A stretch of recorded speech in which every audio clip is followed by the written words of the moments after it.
Eyes down for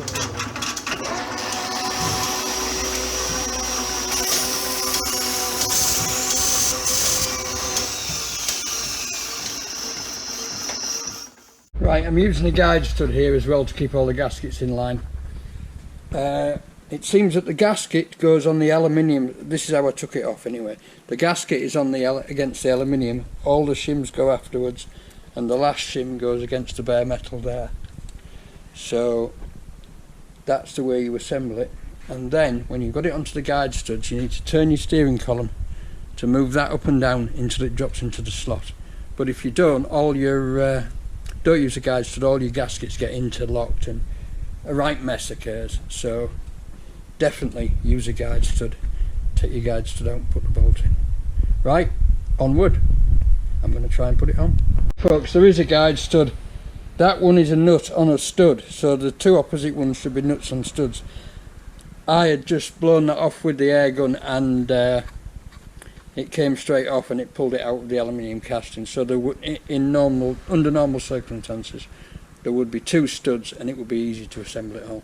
Right, I'm going to tighten it all up and check for end flow, and I'll get back to you. Bye now.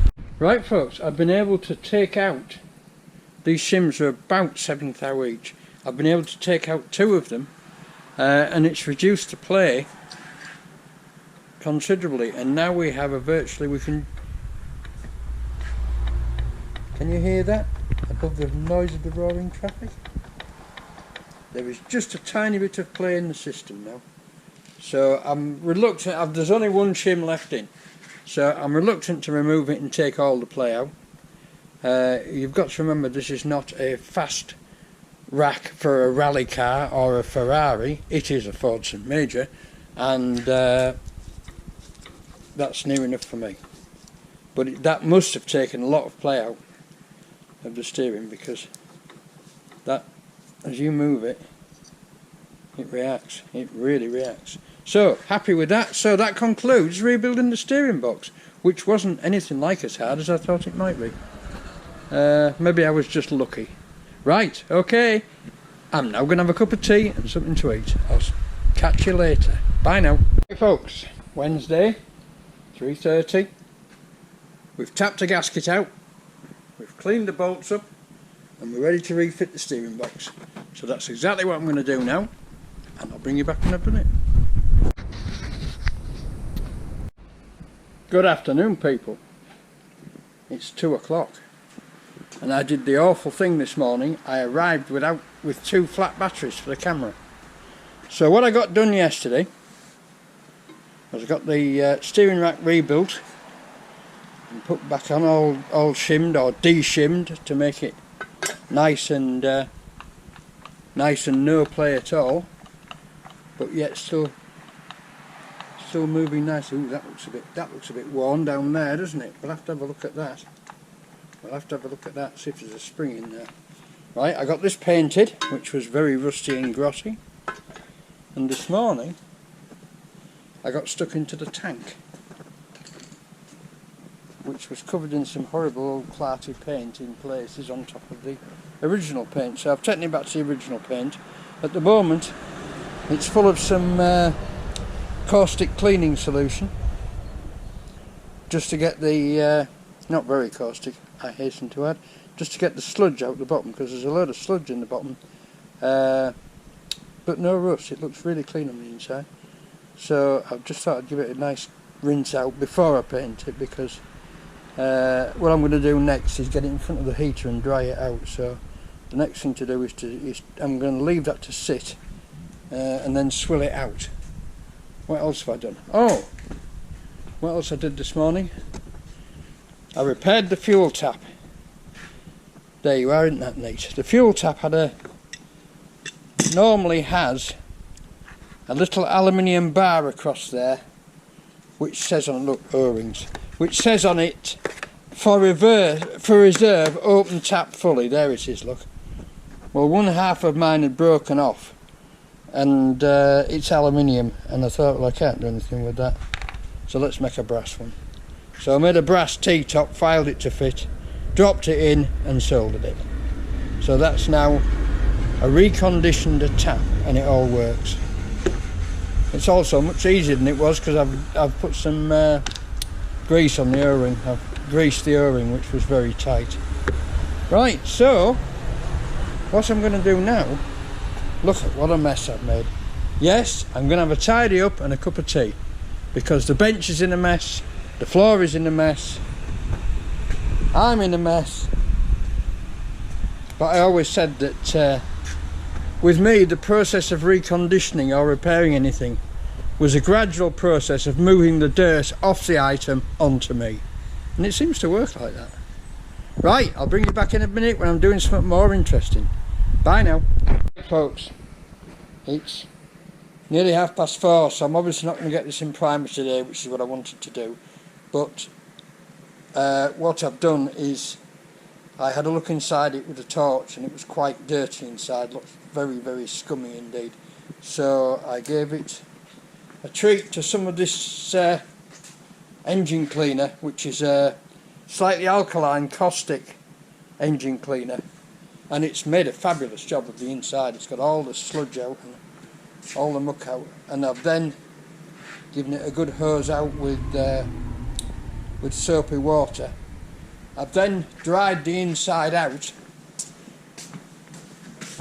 with the rag on a stick trick, right, which works very well for drying the inside of tanks out. And I just thought I'd leave that. I've tidied up. Look, isn't that better? Isn't that better? Tidy workshop. When you're about to paint, the first thing you do is you sweep up, blow all the roof down with the airline, and then if you've got really dusty concrete, you scatter water on the floor, because if you waft with your spray gun and it wafts the floor, it just sends a load of dust up. So I've got good concrete. I had this power floated.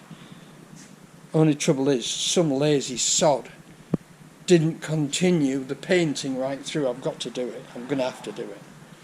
Right, I've just set up again. I was thinking about this test I did for Machine Nut Dell. If you haven't seen Machine Nut Dell's channel, get on over there and have a look. It's quite amusing. It's well worth a look. Right, he was asking about this test bar, and I thought, well, it would be a good idea to know the error of the test bar. So I stuck it in here last week, and I tested it there and I tested it here.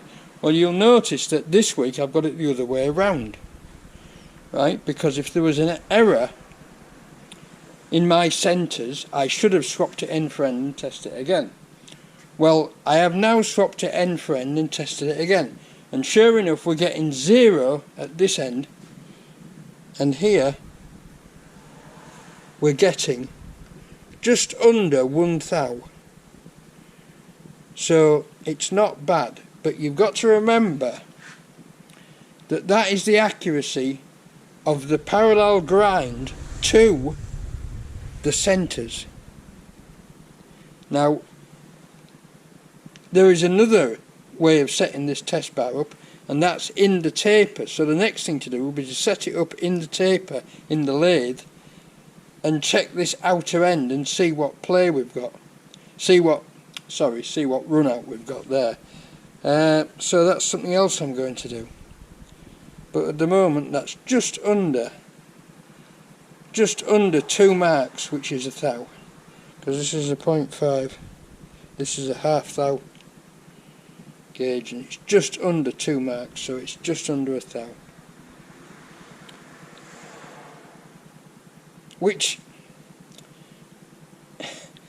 it's these things are never perfect. The more you pay, the more accurate you get, but they're never perfect.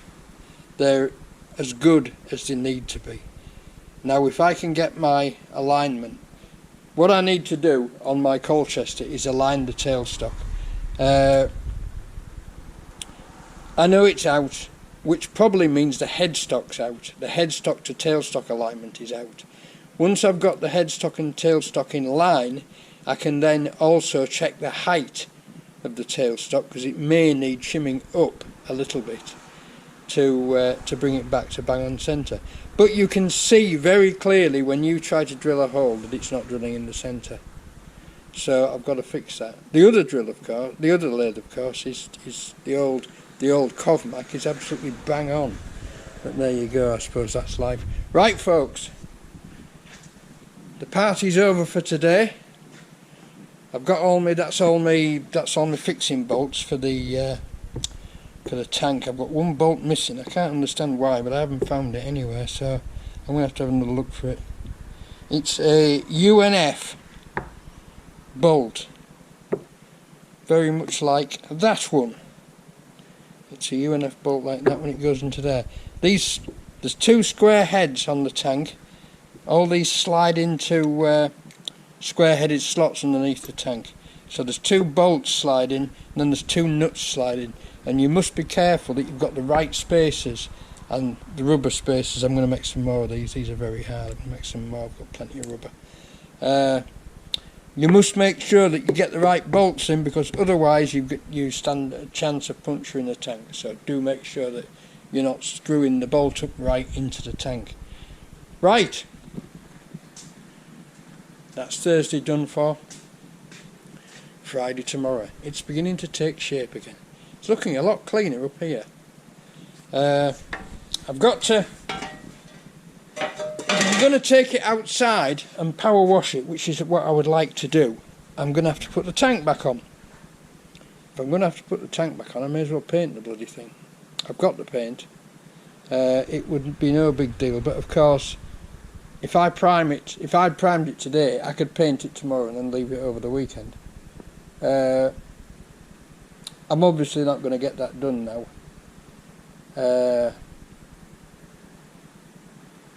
I suppose I might get it all done tomorrow. I might be able to do it all tomorrow. And then it will be drying over the weekend. I could put it back on Monday. And leave it on, or take it off again when I paint the rest of it. But the main thing I've got to do now is try and get the actual engine and gearbox and transmission as clean as possible, and then bring it back in. And I think what I'm going to do is I'm going to move this. I'm going to take it outside. I'm going to move that to up there. I'm going to bring it back in over here, clear some of this up, bring it back in over here in this area, right, and then take the wheels off, take the mud guards off, and they can go for sandblasting. And then when I've got the wheels off and the mud guards off, foot panels off because they're bolted in between the mud guards, and then paint it, then get it sprayed, because it's beginning to hold me up now getting the painting, because all the mechanical stuff is virtually done now. So the next job is to paint the bloody thing, if I'm going to paint it. And I am going to paint it, so there you go. This is another thing, I've got to have this on to run it, but I want to take it off and paint it, because it's such a difficult bloody thing to mask that it wants rebuilding anyway, and I want to be in there because I'm pretty sure that the cutout box is faulty. So I want to go in there and give it another service. I've done it before, but I obviously haven't got it quite right. I was pretty confident that there's something wrong with it. I went through it with the manual. I tested all the coils, everything was worked, tested the points, cleaned the points, set the gaps correctly, and it all seemed to be okay. I was quite confident that that dynamo, even though it's actually the wrong dynamo, was working. But when I put it back on, no charge. So there you go. Right, that's it for Thursday, folks. The frog is still guarding the tractor. I'll see you all tomorrow. Bye now. Good lunchtime, people. It's Friday. It's 8 minutes past 12, and I've spent the morning handballing clay pan tiles onto the back of a wagon. We've sold them. They've actually bloody gone. They've actually gone. So I can clear this area up now and sweep it out. Look at that bloody mole. I've never had moles in here before. All of a sudden, all over the bloody place. I'll have to chase him out. Right, I'm going to get on with that tractor tank. I could make a little stack of stuff there, couldn't I? That would be a good idea. Right, I shall crack on with me tank. Get a coat of paint on me tank. Right. Here we go. I've dried it out. It's been sat in front of the fan heater. I've dried it out, it looks pretty good. The only thing is it's an awkward bugger to paint. I think what I'm going to end up doing is suspending it somehow. Maybe from the filler neck, or from there, maybe a bracket on there, and suspend it. I don't know. I'll have a look and I'll bring you back when I've come up with an idea. Bye now. Right folks, here's my painting rig. Once again it's the hydraulic platform with a vice clamped onto it, with a piece of PVC tube that goes up through the tank, through the filler neck, and that slots into this piece of steel tube which it just happens to fit nicely into. And I've put a bolt in one of the fixings so I can turn it round if I need to. But I think what I'm going to do is I'm going to spray the underside, which is actually the top, and then lower it down and spray the other bit. This is as high as the platform will go, unfortunately, but I can crouch down and get under there like that and get round there like that. It's not perfect, but it'll do it. I've degreased it all, it's ready for paint. So what I'm going to do now is get my spray gun out, mix some paint up, put my mask on and let it have it. So I'll bring you back in a bit. Bye now. That's it folks, said a muffled voice from behind the mask. We're all mixed up, we've got low pressure on and we're ready to go. So I'm going to let it have it. Back in a minute. Bye now. Cheers with the coat on. So we'll get another coat in about half an hour when that's tacked off. And it looks pretty good. It looks pretty good. I've got to remember it's only a tractor. It's not a Ferrari. We're not going for the high-speed racing finish. But that looks pretty good. That looks pretty good. Pleased with that. Right. Even looks good underneath. Okay. Good show. Another coat in a few minutes. Bye now. I might even have a cup of tea. There we go folks. Tanking primer. Oh look, rocker covering primer. A bit of crafty degreasing and masking. Water pumping primer and back ending primer. Right.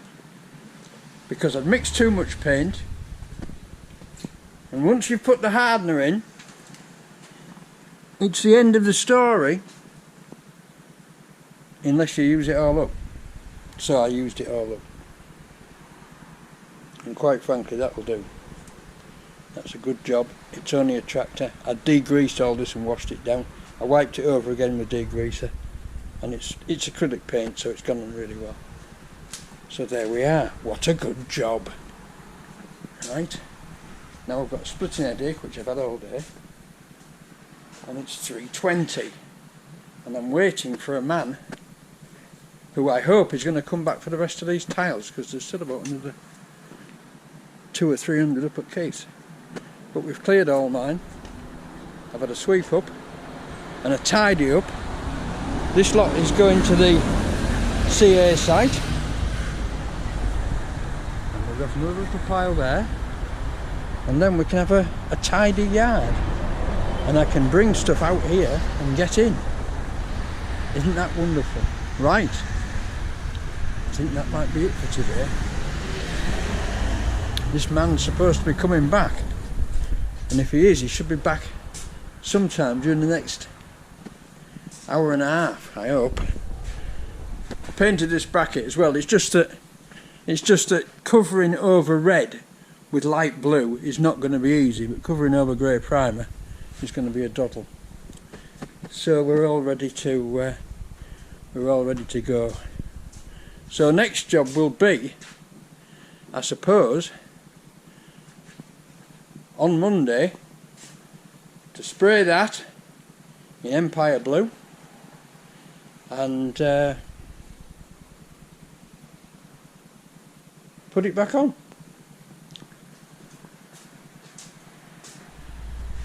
And then get some diesel in it, then get it going, and then get it outside and see if I can get my big pressure wash working. I was hoping to do that this week, but I haven't got round to it, as usual. You will all be saying, just doesn't get on with anything. I wasn't expecting a message at